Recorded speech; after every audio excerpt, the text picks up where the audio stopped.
This episode is brought to you by Klaviyo, the platform that powers smarter digital relationships.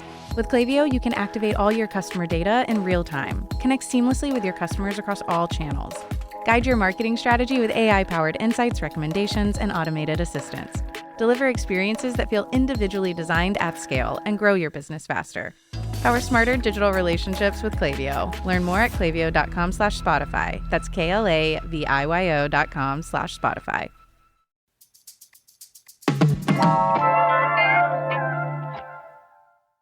Today on CityCast Las Vegas, I'm with Andrew Corrali of the List.Vegas and my co-host David Figler, and we're talking about what the Tesla recall means for the Loop, a possible turning point for pets in the valley, and what your area code says about you. Joking, kinda.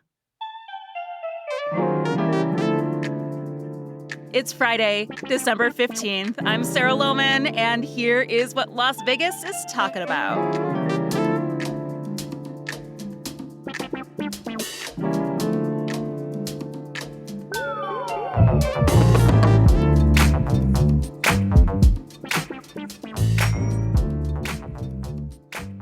David and Andrew, welcome to Friday morning. Good morning. Good morning. Good morning, y'all. Good morning, David. All right, so here is what we were talking about. There has been a massive Tesla recall. What is going on with that, Andrew? Yeah, I'm calling it total recall. Tesla is recalling pretty much, I think, all vehicles that they're selling in the U.S., more than 2 million, and they basically need to update their software and fix their defective autopilot system, which the National Highway Traffic Safety Administration found isn't properly monitoring drivers whenever they have it engaged.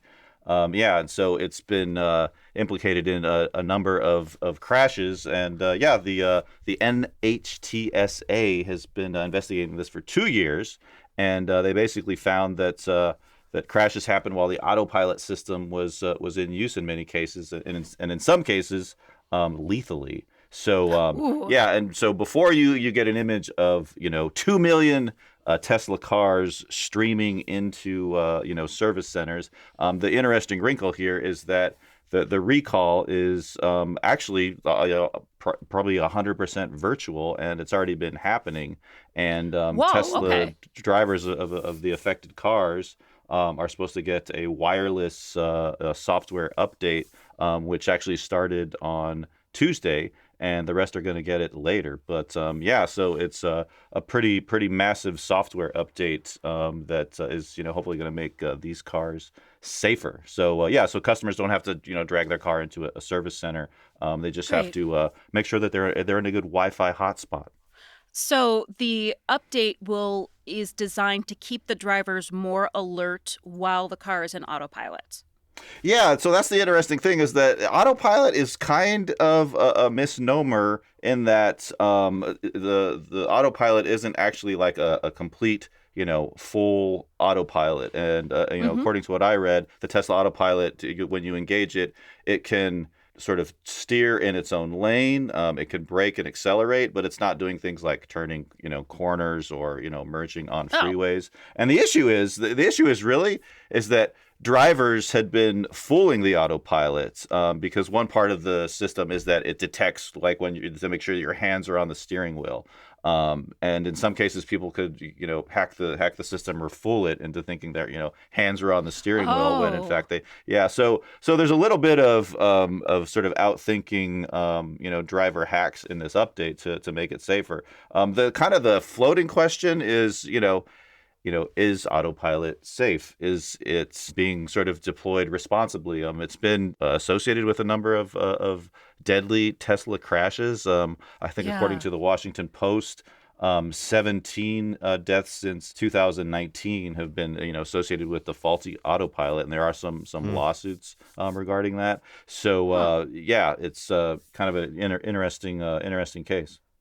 I saw one article about this specific feature, and the expert who was quoted in the article said, look, don't ever call the autopilot a safety feature. It's a convenience. And so A lot of people, like you said, Andrew, lots of reports of people misusing it, not just in ways that lead to fatalities, but just really just dangerous behavior. There's also the famous string of people taking the "let's have sex in the car while the car drives itself" challenge that was floating around for a little bit, which also did not seem very safe.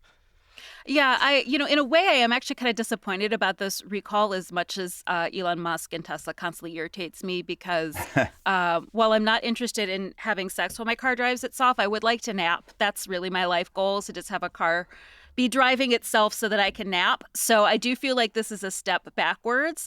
But, You could go on a bus and do that. I guess I want the car and I want to be napping. That's the main goal.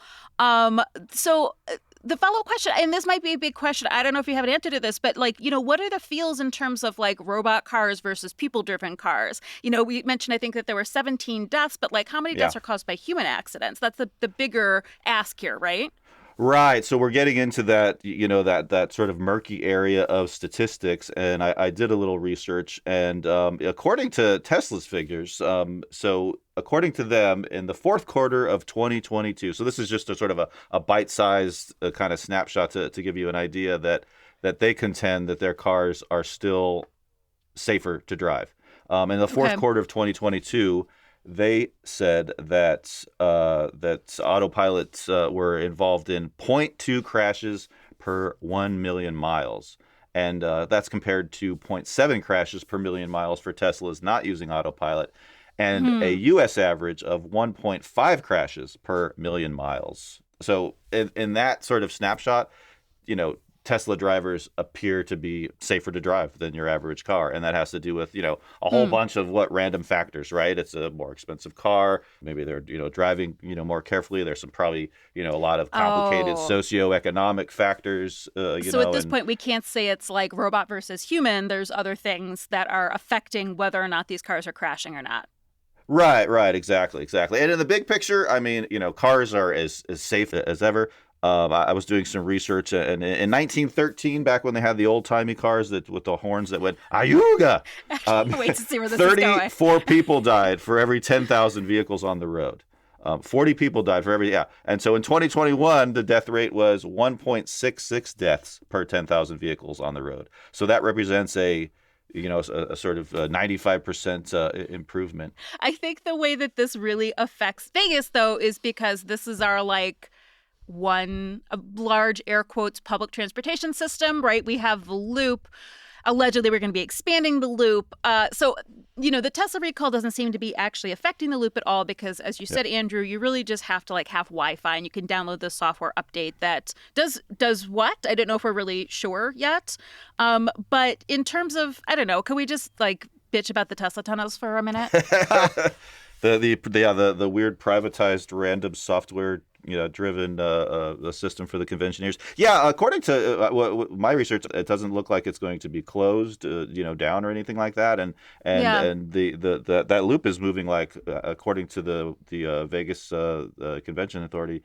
It's moving 4,000 or 5,000 conventioneers a day. So it's it's popular. It's being used. I trust that they are gonna enable the software updates thoroughly and responsibly. I guess the thing that's interesting to me is that I would think that this is the first, car recall in history that is so big and basically about a massive software update. And I think that really reflects we're living in an age when our cars are increasingly turning into cell phones and entertainment systems with wheels. And, and even sort of, beyond that, it's interesting to me because I think we're entering this age where when we're talking about things like autopilots and AI systems and things like that, and we're sort of entering this cyber-centric age where we're just starting to outsource our decisions, and many of them involving risky behaviors like driving, to software systems that are in many ways opaque and run by these gigantic,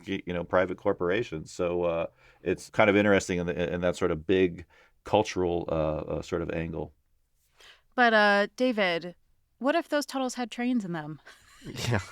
Well, I think Andrew's numbers are even a little low because according to Tesla, when they have peak capacity, when the big conventions are there, they say they can do 32,000 passengers in a day, 4,500 an hour. Wow. Okay. Well, going 35 miles an hour, but they are drivered. Right, right. Yeah, that's a good thing to note. Yeah. There is a driver in there. I'm not with you, Sarah.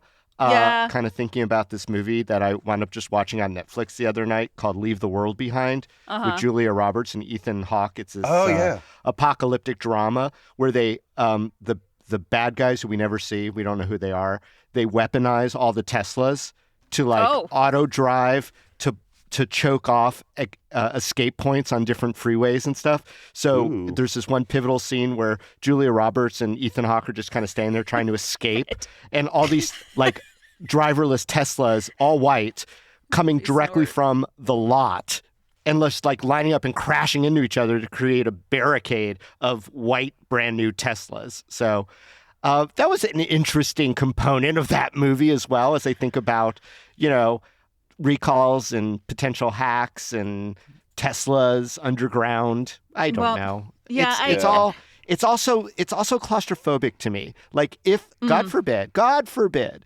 something bad happens in the tunnels, I don't have a lot of faith from where I stand, though I have not seen all the documents, that the emergency escape plan is going to work as they hope that it does. I hope that it does, but I don't know. It just seems so claustrophobic and tiny down there. Well, I am, as you know, a big fan of public transportation, but I also do want driverless cars. I think that would be a huge turning point in terms of emissions and mobility for a lot of people.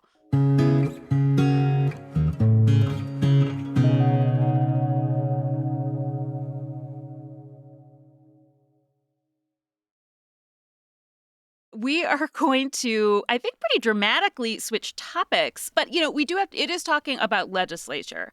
So there has been a new law in Clark County, not just Las Vegas, that is now banning the sale of animals, small animals, in Las Vegas and Clark County pet stores. David, you did some looking into this, right? Yeah, and we've been following it here on the podcast, and we talked about it before Clark County passed the law that prohibits pet stores from selling, like you said, those small animals, dogs and cats and rabbits and even pot-belly pigs.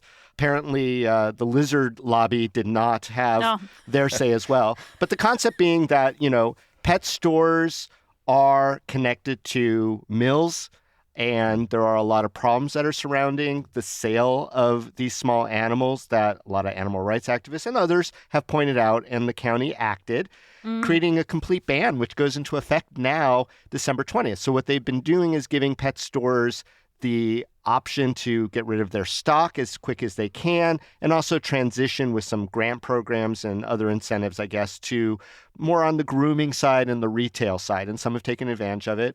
The problem, of course, is going to be that after December 20th, there's still going to be a lot of these small animals that are lingering, and they cannot sell them. So it's going to fall, I think, on a lot of these rescue entities, these various nonprofits throughout our community, to save them and to get them adopted. No one is bigger in our community because of contracts that they have with the municipalities than the Animal Foundation, which we've also talked a lot about on the podcast. The Animal Foundation is under fire, very controversial last few years. They're not a no-kill shelter, though they do aspire for that. There have been lawsuits accusing them of not following the law when it comes to spaying and neutering animals. Don't know if that went anywhere, but there are also allegations that they were over-reporting their capacity so that people would stop dropping off animals there, which is really the first stop that most people take. And it's all part of this convoluted, complex contract that they have with the municipality as well. Some politicians are making big hay of it and are also changing the way that the Animal Foundation is doing business. They're giving them the money that they need to continue to operate because that's part of the deal, but they're also putting a lot more strings on it. We were following some the reporting from Dana Gentry from the Nevada Current. She was talking about how mayoral candidate and current city council person Victoria Seaman is sort of leading the charge to essentially not just take over the physical plant of the Animal Foundation where that's available, but when the Animal Foundation's contracts expire, to put out RFPs to other administrators to take care of those animals. And a lot of animal activist people are cheering that because it has been so controversial. So that's Yeah. kind of like the double barrel of this story. Of is everything that, that's going on. Yeah. I looked into the background a little bit too. And in 2016, there already was a law in Las Vegas that banned the sale of puppy mill puppies. You could only sell from adoption agencies, essentially. But that was just Las Vegas, not Clark County. So there's already been some previous laws. And actually, there were only two places in Las Vegas, that doesn't count North Las Vegas and Henderson, that at that time had puppy sales specifically. This, of course, is covering also like kittens and potbelly pigs, and as you noted, not the lizards. But so, yeah, this is definitely going to put more pressure on, the Animal Foundation. It's government run isn't quite the right word, but it is a city shelter, right, for animals. Yeah, I mean, there's some manner of coordination with the city. I mean, they're basically running stuff for the city or on behalf of the municipalities. So, they have been they had that huge respiratory infection outbreak. They were doing this thing where they weren't accepting pet drop-offs. You had to make appointments months in advance to relinquish an animal. And then there was the court case where they weren't spay and neutering. So, I mean, I guess I'm going to throw this to Andrew. What makes the county think this time will be any different? Is this the infrastructure we need to handle pets that need to be adopted? And is this law really going to have an effect on who is adopting what animal? Right. Yeah, and that's kind of my question too. Is what's the best way to administrate an organization that is charged with administering animals as pets in a sort of safe and humane way? Is it public? Is it private? And to me, it's a complicated question. I guess I'm thinking when this ban on small animal sales and puppy sales kicks in, and some of these animals migrate to the Animal Foundation, I would think that these animals would go fast, because that's what everybody seems to want. They want the cute little small animals. And my impression has always been that the Animal Foundation's real challenge has been finding homes for the breeds that flood animal shelters, right? Chihuahuas, right. Pit bulls, animals that are not teacup Pomeranians, right? Yeah, They're, exactly. Often, mutts. So it's someone, a breeder is not a puppy mill, but the same person who is looking for a specific type of dog is not necessarily going to go to the Animal Foundation. Well, it's just the sheer volume of animals that are abandoned or purchased and then abandoned. It's just remarkable. And not to necessarily take the side of anyone in this long fight, but it's hard. With the amount of animals that they have to deal with. And there's a very loud and understandable contingency. People's like, you can't kill them. Well, you have to feed them and you have to take care of them. Right. And there's also expense to that as well. And so trying to figure out the balance, because I don't think anybody wants to see animals being put down unnecessarily, but the supply versus the demand for, like you said, Andrew, certain breeds, it makes it so complicated. And I don't know if our community is really doing front-end work to get people to be a little bit better when it comes to how they are with their animals and acquiring animals. Whenever you talk about animal, rescue agencies and animal, control agencies and these kind of organizations, it gets really intense and emotional, but you also have to think about practical questions like, yes, how do you house, how do you feed, how do you care for, how do you find homes for these thousands, tens of thousands of animals? And I think it's helpful to remember that, sadly, the fact that these organizations have to exist and these agencies have to exist is because of irresponsible human pet owners, and it's unfortunate they have to. And I just wish that there was a level of public education and really mandatory, spay and neutering that could reduce the reasons for these, organizations to exist. And so I think it helps because I don't know if there is any animal rescue or adoption agency out there that is these folks are doing it right. I don't know if there's any model group out there. I could be wrong, but I would love to learn about it. Well, that is my next question. Should Las Vegans stop adopting from the Animal Foundation? Or maybe the better question is, if someone's looking for their next potbelly pig, where should they be adopting from? Oh, no, I don't think we could stop. I don't want to spite the Animal Foundation for whatever alleged sins that they've committed and let the animals languish. I think we should continue to adopt all that we can. I don't know. Where do you get that potbelly pig? Ross Miller, the county commissioner, who was one of the people now involved in this oversight, famously had a potbelly pig. I wonder if he's going to get another one now. Ooh. From a better spot. Maybe we should call him up. Now that he's announced he's retiring, maybe he'll be a full-time potbelly pig advocate. I guess one sort of basic question I would have is, whether organizations that are charged with administering, animal adoptions and processing strays and things like that, is it generally better to have them private contracts with local governments or just publicly run? And I think there's a lot of Parks and Rec conversation there. Yeah, exactly. Yeah. And, of course, with this new influx of cash to the Animal Foundation, because they were broke as well, the city is saying that they're going to have a lot more oversight, that this really is going to be run more like a city animal shelter. Of course, there are lots of small not-for-profit organizations that do pet adoptions in the city, one of whom runs a cat cafe. So, get in there and meet and greet your next potbelly pig. Meow.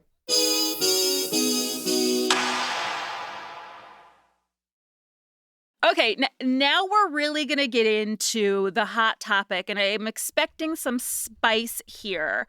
So we didn't always have as many area codes as we did today, and this week marks the 25th birthday of the 775 area code. Woo. So for those who aren't familiar, shout out Reno, shout out Elko. Okay, but not just Reno, everything that's not Clark County, essentially. All right, when we were handing out the area codes in the 1940s, in 1947, the whole entire state of Nevada was given 702. Okay, 702. And then in 1998, after we went through a lot of growth in the 80s and 90s, that's when they split. 702 went to Clark County, and then the rest of the state became 775. And they've never forgiven us. They did not want that. That was how the war began. Fun fact, though, they were thinking of making it 777, like a slot machine, which I do love that, Nevada loves a theme. What a missed opportunity. I know. But, the idea was kind of like 911. They wanted to keep, the really memorable numbers just in case for I don't know what. There's a Tesla coming and it doesn't have a driver. 777. It does feel, it's for Vegas-based emergencies only, is 777. And so then next year is the 10th anniversary of when they split Clark County from 702 to 725. So now down here in the tip of the state, we've got 2 area codes. The rest of the state is still on 702. So my first question is, Andrew, what's your area code?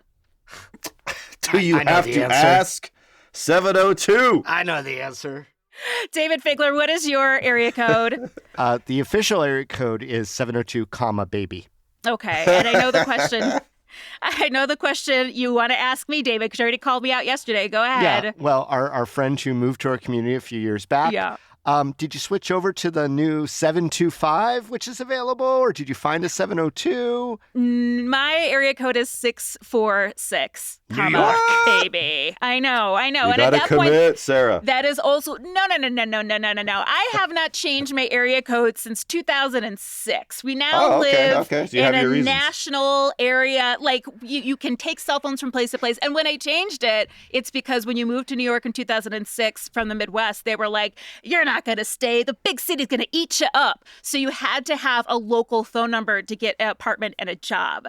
So at this point, nobody cares. And I feel a little cool when I say 646, as I'm sure you two do when you say 702. I mean, Andrew and I both have 702 tattoos across our abdomens.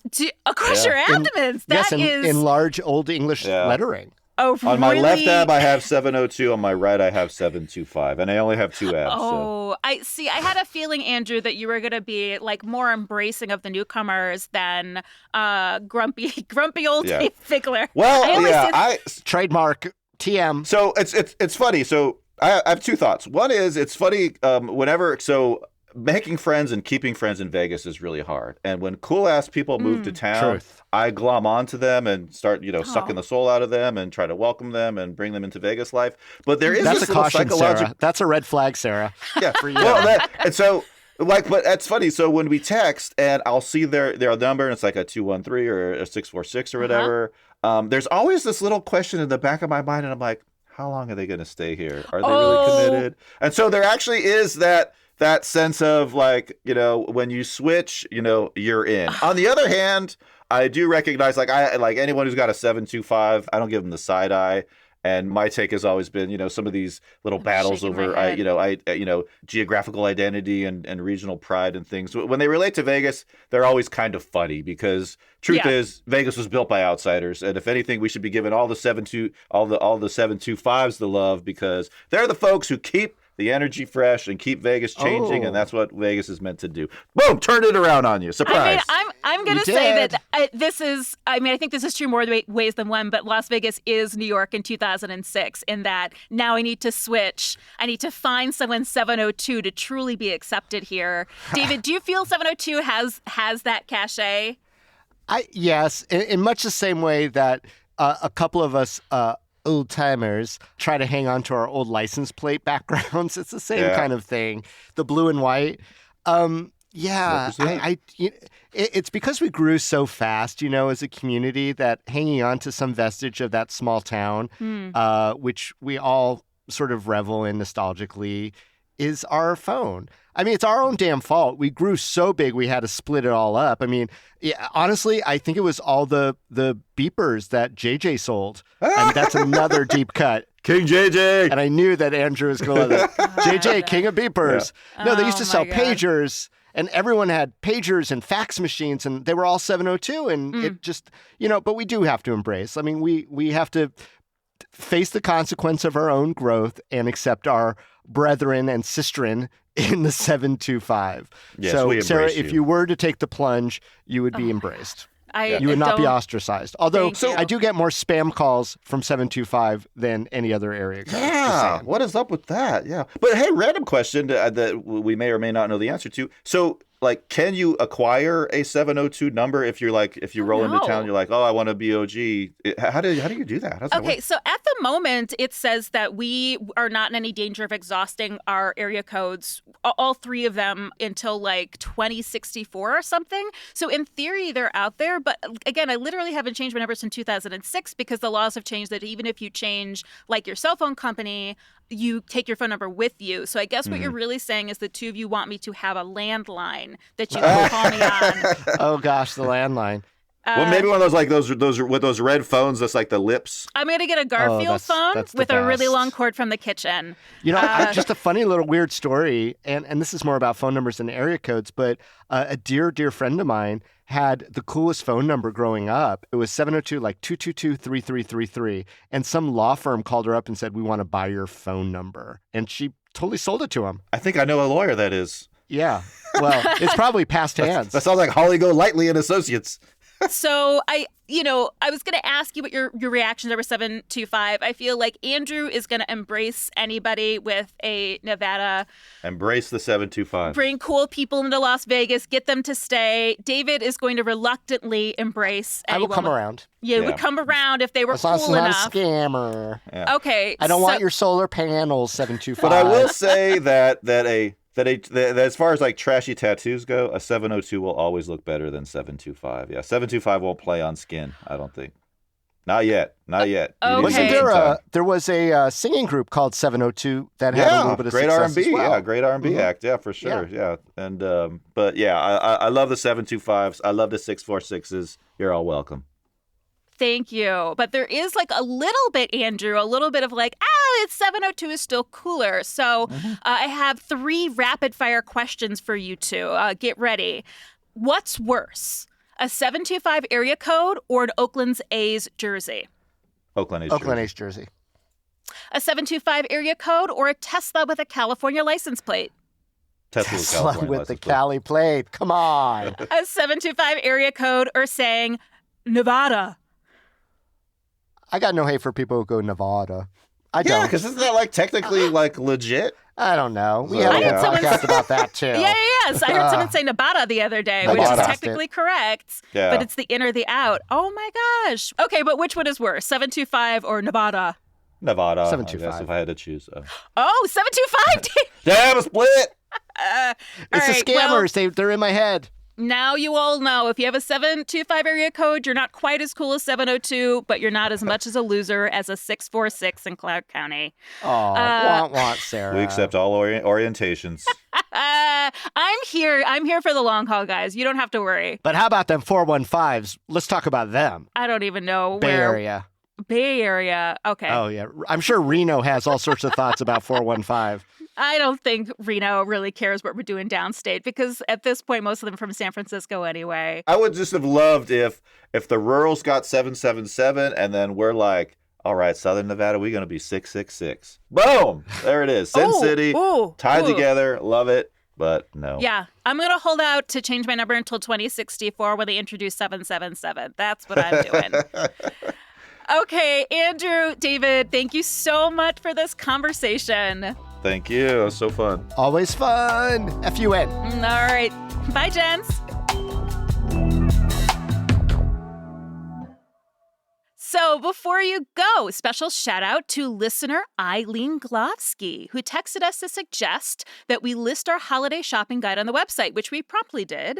Thank you, Eileen. So, go on there, check it out, shop local. If you too have thoughts, ideas, suggestions, or dad jokes, if they can compete with David Figler's dad jokes, you can text us or leave us a voicemail at 702-514-0719. We can't reply to every message, but we do read and listen to them all. So thank you for connecting with us.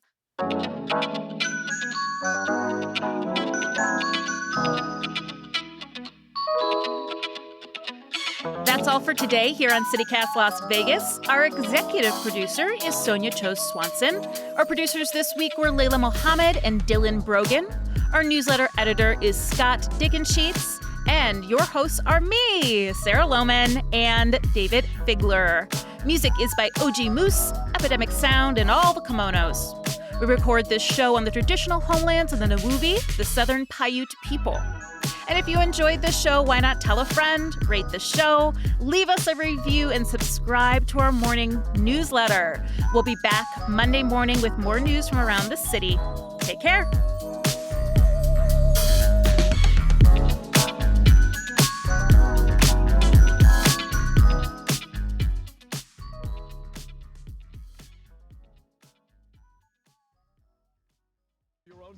Your ace in the hole. Oh, yeah. JJ Ford's the king of beefers. We've got the one. I'm JJ, king of beefers. Call 369-2700 for your own beeper.